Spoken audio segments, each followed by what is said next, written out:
ಸ್ನೇಹಿತರೆ, ನಮ್ಮ ಭಾರತದ ರಕ್ಷಣಾ ಬೆಳವಣಿಗೆಗಳ ಪ್ರತಿಯೊಂದು ಸುದ್ದಿಯೂ ನಿಮಗೆ ತಲುಪಬೇಕೆಂಬುದು ನಮ್ಮ ಉದ್ದೇಶ.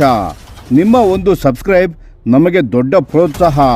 ದಯವಿಟ್ಟು ಸಬ್ಸ್ಕ್ರೈಬ್ ಮಾಡುವುದರ ಮೂಲಕ ಪ್ರೋತ್ಸಾಹ ನೀಡಿ ಎಂದು ನಿಮ್ಮಲ್ಲಿ ಕೇಳಿಕೊಳ್ಳುತ್ತೇವೆ.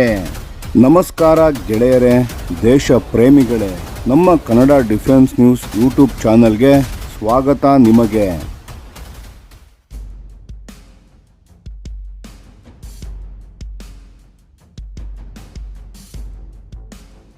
Su-57 ಭಾರತದಲ್ಲಿ ತಯಾರಿಕೆ, ವೆಚ್ಚ ಕಡಿಮೆ, ಶಕ್ತಿ ಹೆಚ್ಚು. ನಮಸ್ಕಾರ ಸ್ನೇಹಿತರೆ, ಇವತ್ತು ನಾವು ಮಾತನಾಡುವುದು ಒಂದು ತುಂಬ ಮುಖ್ಯವಾದ ವಿಷಯದ ಬಗ್ಗೆ. ರಷ್ಯಾದ Su-57 ಫೈಟರ್ ಜೆಟ್ ಭಾರತದಲ್ಲೇ ತಯಾರಾದರೆ ಏನಾಗುತ್ತೆ ಮತ್ತು ಇದು ನಮ್ಮ ದೇಶಕ್ಕೆ ಎಷ್ಟು ಲಾಭದಾಯಕ ಅಂತ ಒಬ್ಬ ಅನುಭವಿ ಭಾರತೀಯ ವಾಯುಪಡೆಯ ಅಧಿಕಾರಿ ಏನು ಹೇಳ್ತಿದ್ದಾರೆ ಅಂತ ನೋಡೋಣ ಬನ್ನಿ. ಭಾರತೀಯ ವಾಯುಪಡೆಯ ನಿವೃತ್ತ ಗ್ರೂಪ್ ಕ್ಯಾಪ್ಟನ್ ಉತ್ತಮ್ ಕುಮಾರ್ ದೇವ್ನಾಥ್ ಅವರು ಹೇಳ್ತಿರೋದು ತುಂಬ ಸ್ಪಷ್ಟವಾಗಿದೆ. ಭಾರತ ಒಂದು ವೇಳೆ Su-57 ಕಾರ್ಯಕ್ರಮದಲ್ಲಿ ಭಾಗವಹಿಸಿದರೆ ಅದನ್ನು ದೇಶದ ಒಳಗೆ ತಯಾರು ಮಾಡೋದರಿಂದ ಅಗಾಧ ಪ್ರಮಾಣದ ಹಣ ಉಳಿತಾಯವಾಗುತ್ತದೆ. ಮತ್ತು ಇದು ಕೇವಲ ಒಂದು ಕನಸಲ್ಲ, ಇದಕ್ಕೆ ಬಲವಾದ ಕಾರಣಗಳಿವೆ. ಮೊದಲನೇ ಕಾರಣ ನಮ್ಮ ಅನುಭವ. ಭಾರತ ರಷ್ಯಾದ ಯುದ್ಧ ವಿಮಾನಗಳನ್ನು ದಶಕಗಳ ಕಾಲ ತಯಾರಿಸಿದೆ. ಮಿಗ್ ಫೈಟರ್ಗಳಿಂದ ಶುರುವಾಗಿ ಈಗ Su-30 MKIನವರೆಗೆ ನಮ್ಮ ಇಂಜಿನಿಯರ್ಗಳು ಮತ್ತು ತಂತ್ರಜ್ಞರು ರಷ್ಯಾದ ತಂತ್ರಜ್ಞಾನದ ಜೊತೆ ಕೆಲಸ ಮಾಡಿ ಅದರಲ್ಲಿ ಎಕ್ಸ್ಪರ್ಟ್ ಆಗಿದ್ದಾರೆ. ಮೆಟೀರಿಯಲ್ ಸೈನ್ಸ್ ಇರಲಿ, ಏರ್ ಫ್ರೇಮ್ ಕನ್ಸ್ಟ್ರಕ್ಷನ್ ಇರಲಿ, ಸಿಸ್ಟಮ್ ಇಂಟಿಗ್ರೇಷನ್ ಇರಲಿ, ಎಲ್ಲದರಲ್ಲೂ ನಮ್ಮ ತಂಡಕ್ಕೆ ಒಳ್ಳೆಯ ಪರಿಚಯ ಇದೆ. ಇದರ ಅರ್ಥ ಏನು ಗೊತ್ತಾ? Su-57 ತಯಾರಿಕೆ ಶುರು ಮಾಡಲು ಹೊಸದಾಗಿ ಶುರುವಿನಿಂದ ಕಲಿಯಬೇಕಾಗಿಲ್ಲ. ಆ ಲರ್ನಿಂಗ್ ಕರ್ವ್ ತುಂಬ ಕಡಿಮೆ ಆಗಲಿದೆ ಮತ್ತು ಅದರಿಂದ ವೆಚ್ಚ ಕಡಿಮೆ ಆಗುತ್ತದೆ, ಡೆಲಿವರಿ ಬೇಗ ಆಗಲಿದೆ. ಎರಡನೇ ಮಹತ್ವದ ವಿಷಯ, HALನ ಅಣಿಯಾಗಿರುವ ಕಾರ್ಖಾನೆಗಳು. ಹಿಂದೂಸ್ತಾನ್ ಏರೋನಾಟಿಕ್ಸ್ ಲಿಮಿಟೆಡ್ ಅಂದರೆ HAL ಇತ್ತೀಚಿನ ಮೌಲ್ಯಮಾಪನದ ಪ್ರಕಾರ HALನ ಅರ್ಧದಷ್ಟು Su-30 MKI ತಯಾರಿಕಾ ಘಟಕಗಳನ್ನು ಹೆಚ್ಚಿನ ಹೂಡಿಕೆ ಇಲ್ಲದೆ Su-57 ಉತ್ಪಾದನೆಗೆ ನೇರವಾಗಿ ಬಳಸಿಕೊಳ್ಳಬಹುದು. ಇದು ದೊಡ್ಡ ಅನುಕೂಲ. ಹೊಸ ಫ್ಯಾಕ್ಟರಿಗಳನ್ನು ಕಟ್ಟಬೇಕಾಗಿಲ್ಲ, ಇರೋದನ್ನೇ ಅಪ್ಗ್ರೇಡ್ ಮಾಡಿದರೆ ಸಾಕು. ಮೂರನೇ ವಿಷಯ, ಸ್ಥಳೀಯ ವಿಷಯ ಅಂಶ ಅಂದರೆ ಲೋಕಲೈಜೇಷನ್. ದೇವ್ನಾಥ್ ಅವರ ಪ್ರಕಾರ ಆರಂಭದಲ್ಲಿ ಸುಮಾರು 30% ಭಾಗಗಳನ್ನು ಅಂದರೆ ಫ್ಲೈಟ್ ಸಾಫ್ಟ್ವೇರ್, ಏವಿಯಾನಿಕ್ಸ್ ಮತ್ತು ಬೇಸಿಕ್ ಸ್ಟ್ರಕ್ಚರಲ್ ಪಾರ್ಟ್ಸ್ ಭಾರತದಲ್ಲೇ ತಯಾರಿಸಬಹುದು. ಮುಂದೆ ಇದು 70% ಏರಬಹುದು. ಇದು ಒಂದೇ ಸಾರಿ ಆಗುವುದಿಲ್ಲ, ಆದರೆ ಸ್ಟೆಪ್ ಬೈ ಸ್ಟೆಪ್ ಆದರೂ ಈ ದಿಕ್ಕಿನಲ್ಲಿ ಹೋಗೋದು ಭಾರತಕ್ಕೆ ತುಂಬ ಶ್ರೇಯಸ್ಕರ. ಮತ್ತೆ ಇದರಿಂದ ಖರ್ಚು ಹೇಗೆ ಕಡಿಮೆ ಆಗುತ್ತೆ ಅಂತ ನೇರವಾಗಿ ನೋಡೋಣ. ವಿದೇಶದಿಂದ ತಯಾರಾದ ವಿಮಾನಗಳನ್ನು ತರಿಸಿದರೆ ಶಿಪ್ಪಿಂಗ್ ಖರ್ಚು, ಫಾರಿನ್ ಲೇಬರ್ ಕಾಸ್ಟ್, ವಿದೇಶಿ ಕಂಪನಿಗಳ ಲಾಭ ಎಲ್ಲ ನಮ್ಮ ತಲೆ ಮೇಲೆ ಬೀಳುತ್ತೆ. ಆದರೆ ಭಾರತದಲ್ಲೇ ತಯಾರಾದರೆ ಇದೆಲ್ಲ ತಪ್ಪುತ್ತೆ. ಅದರ ಜೊತೆಗೆ ಸ್ಪೇರ್ ಪಾರ್ಟ್ಸ್ ಮತ್ತು ಮೇಂಟೆನೆನ್ಸ್ ಕೂಡ ದೇಶದಲ್ಲೇ ಆದರೆ ಜೆಟ್ಗಳ ಇಡೀ ಲೈಫ್ ಸ್ಪ್ಯಾನ್ನಲ್ಲಿ ತಗೊಳ್ಳೋ ವೆಚ್ಚ ಭಾರಿ ಪ್ರಮಾಣದಲ್ಲಿ ಕಡಿಮೆಯಾಗಲಿದೆ. ಇದು ಆತ್ಮನಿರ್ಭರ ಭಾರತದ ಯೋಜನೆಗೆ ನೇರ ಬೆಂಬಲವನ್ನು ನೀಡುತ್ತದೆ.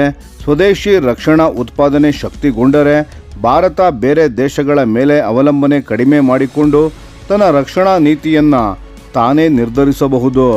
ವಿದೇಶದ ಒಪ್ಪಿಗೆ ಇಲ್ಲದೆ ತನ್ನ ಆಯ್ಕೆಯ ಪ್ರಕಾರ ಯುದ್ಧ ವಿಮಾನಗಳನ್ನು ಅಪ್ಗ್ರೇಡ್ ಮಾಡಿಕೊಳ್ಳಬಹುದು. ಇದು ತಂತ್ರಶಾಸ್ತ್ರದ ದೃಷ್ಟಿಯಿಂದ ಅತ್ಯಂತ ಮಹತ್ವದ ಸ್ವಾತಂತ್ರ್ಯ. ಈಗ ಆಪರೇಷನಲ್ ಲೈಫ್ ಸ್ಪ್ಯಾನ್ ಬಗ್ಗೆ ಮಾತನಾಡೋಣ. MiG-21, MiG-29, Su-30 MKI ಇವೆಲ್ಲ ದಶಕಗಳ ಕಾಲ ಭಾರತದ ಆಕಾಶವನ್ನು ರಕ್ಷಿಸಿವೆ. ಇದು ರಷ್ಯಾದ ಜೆಟ್ಗಳ ದೀರ್ಘಾವಧಿ ವಿಶ್ವಾಸಾರ್ಹತೆಗೆ ಸಾಕ್ಷಿ. ದೇವ್ನಾಥ್ ಅವರ ಪ್ರಕಾರ Su-57 ಒಂದು ವೇಳೆ 2030ರ ಮಧ್ಯಭಾಗದಲ್ಲಿ ಸೇವೆಗೆ ಬಂದರೆ ಅದು ಈ ಶತಮಾನದ ಉತ್ತರಾರ್ಧದವರೆಗೂ ಭಾರತದ ಪ್ರಮುಖ ಯುದ್ಧ ಸ್ವತ್ತಾಗಿ ಉಳಿಯಬಹುದು. ಇಂಜಿನ್ ಟೆಕ್ನಾಲಜಿ, ರೆಡಾರ್ ಸಿಸ್ಟಮ್ ಮತ್ತು ಆಧುನಿಕ ಶಸ್ತ್ರಾಸ್ತ್ರ ವ್ಯವಸ್ಥೆಗಳ ಅಪ್ಗ್ರೇಡ್ನ ಜೊತೆ ಈ ದೀರ್ಘ ಜೀವಿತ ಅವಧಿ ಇರೋದ್ರಿಂದ ಆರಂಭದ ಕ್ಯಾಪಿಟಲ್ ಇನ್ವೆಸ್ಟ್ಮೆಂಟನ್ನು ದಶಕಗಳ ಕಾಲ ವಿಭಜಿಸಿ ನೋಡಿದರೆ ಪ್ರತಿ ಫ್ಲೈಯಿಂಗ್ ಅವರ್ಗೆ ಬೀಳೋ ವೆಚ್ಚ ತುಂಬ ಕಡಿಮೆ ಆಗುತ್ತೆ.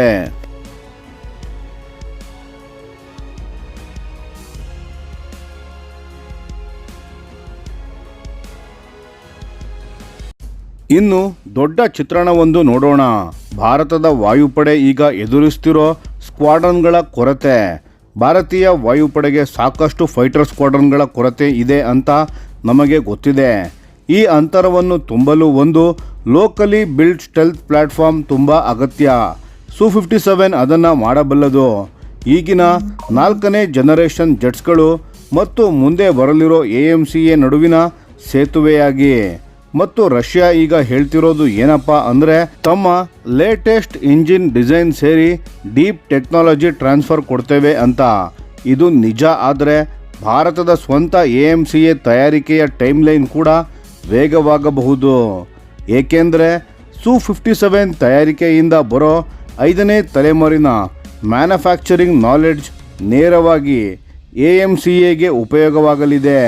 ಹಾಗಾದರೆ ಸ್ನೇಹಿತರೆ, Su-57 ಭಾರತದಲ್ಲಿ ತಯಾರಾಗೋದು ಬರೀ ಒಂದು ವಿಮಾನ ಡೀಲ್ ಅಲ್ಲ, ಇದು ಭಾರತದ ಏರೋಸ್ಪೇಸ್ ಭವಿಷ್ಯಕ್ಕೆ ಹಾಕೋ ಒಂದು ದೊಡ್ಡ ಅಡಿಪಾಯ.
ಈ ವಿಡಿಯೋ ನಿಮಗೆ ಇಷ್ಟವಾಗಿದ್ದರೆ ಲೈಕ್ ಮಾಡಿ ಮತ್ತು ನಮ್ಮ ಚಾನೆಲ್ ಅನ್ನು ಸಬ್ಸ್ಕ್ರೈಬ್ ಮಾಡಿ ಹಾಗೂ ಬೆಲ್ ಐಕಾನ್ ಒತ್ತಿ.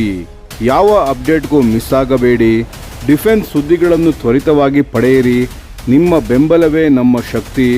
ಭಾರತ ಬಲಿಷ್ಠವಾಗಲಿ ಎಂದು ಆಶಿಸುತ್ತಾ ಭಾರತ ಮಾತೆಗೆ ಜೈ. ಧನ್ಯವಾದಗಳು.